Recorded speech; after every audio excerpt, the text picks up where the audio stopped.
Assalamualaikum warahmatullahi wabarakatuh. Saya Dian Gina dari kelas 2A Farmasi.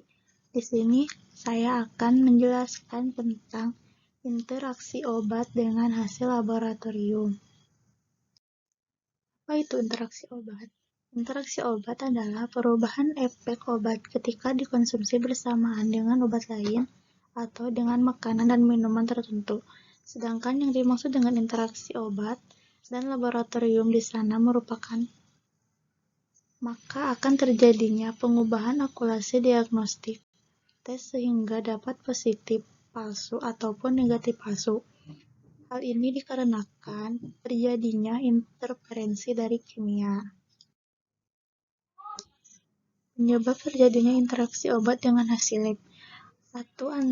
Laksatif antraquinon dengan uji urin, di mana laksatif antraquinon dapat mempengaruhi uji urin untuk urobilinogen atau perubahan suatu zat yang akan diukur. Apabila seorang dokter atau apoteker ingin mengevaluasi status kesehatan pasien, maka terlebih dahulu harus mempertimbangkan efek terapi obat pada hasil uji diagnosis pasien tersebut. Yang kedua, laksatif antraquinon dengan tes tiroid. Laksatif ini dapat mempengaruhi hasil tes yang dilakukan dengan tidak akurat dan menghasilkan efek toksik yang dihasilkan jika digunakan. Di dalam tes laboratorium terdapat beberapa bagian tes, di antaranya alkalin fosfat, di mana tes ini akan dilakukan untuk mendiagnosa suatu penyakit seperti penyakit liver atau tulang, dan untuk melihat apakah pengobatan tersebut untuk penyakit berjalan dengan baik dan bekerja pada reseptor yang telah ditentukan dari obat tersebut. Uji alkalin fosfat ini ada dalam tes darah rutin dan tes uriner yang termasuk dalam berbagai tes fungsi liver. Bahkan kisaran normal alkalin fosfat dalam darah adalah 44-140 per liter.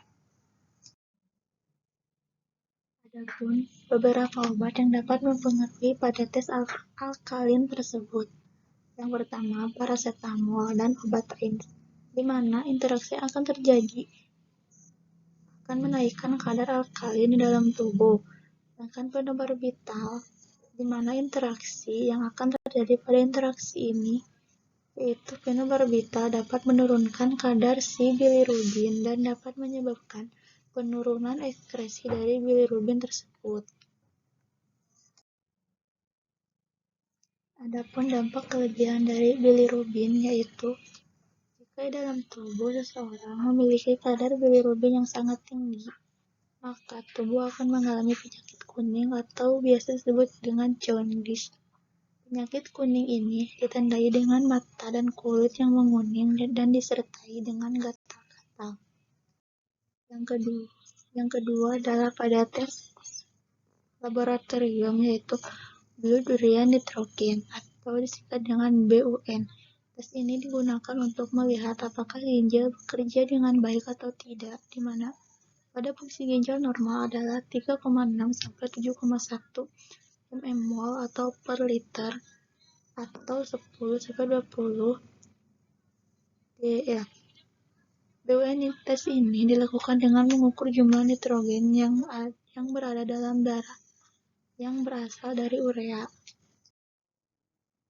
Adapun obat-obat yang dapat mempengaruhi dari BUN tersebut diantaranya furosemid, di mana interaksinya akan terjadi yaitu furosemid sendiri akan dapat meningkatkan kadar dari si BUN tersebut, di mana mekanisme dari furosemid ini yaitu obat golongan diuretik kuat sehingga menyebabkan dehidrasi.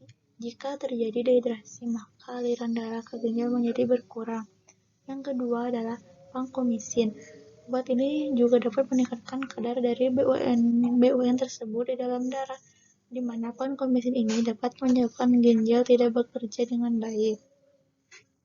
Dan pengeluaran urea nitrogen menjadi terhambat sehingga kemudian kadarnya dalam darah akan meningkat. Yang ketiga adalah piroxicam. Efek dari interaksi ini adalah dapat meningkatkan kadar si BUN tersebut. Dan mekanisme kerja dari piroxicam ini dapat menyebabkan sintesis prostaglandin oleh obat AINES dan menyebabkan kenaikan dari BUN. Yang ketiga adalah kolesterol. Bahkan ada pun obat yang dapat meningkatkan kolesterol, di antaranya vitamin C.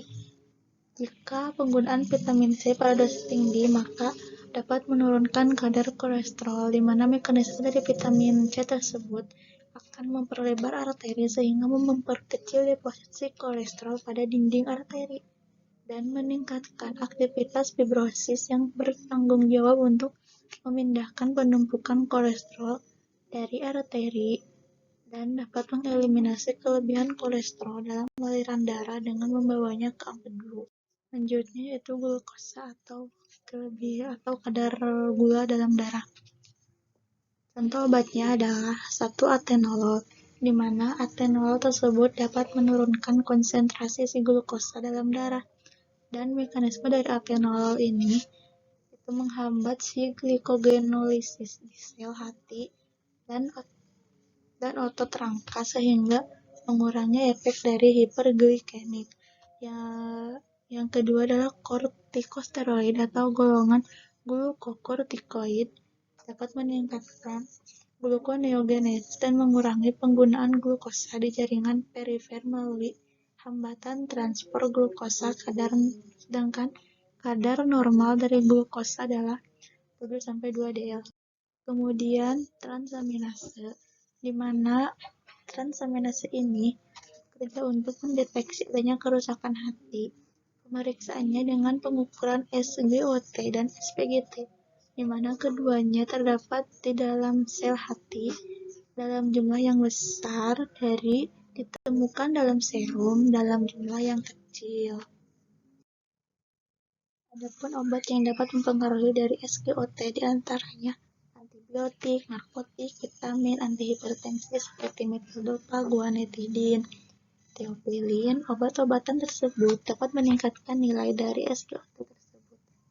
Dan obat-obatan yang dapat mempengaruhi dari SGPT yaitu hampir sama dengan SGOT.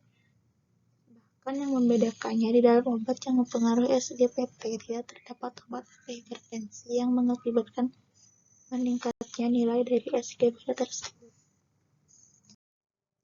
Jadi kesimpulan dari interaksi obat dengan hasil laboratorium yaitu pada saat kita ingin melakukan tes laboratorium, bahkan tes apapun itu yang melibatkan laboratorium, alangkah baiknya kita dalam keadaan tidak mengkonsumsi obat apapun, sehingga hasil labnya tidak keluar dengan hasil yang palsu yang disebabkan oleh interaksi obat tersebut. Terima kasih, sekian presentasi dari saya. Mohon maaf bila ada kekurangannya.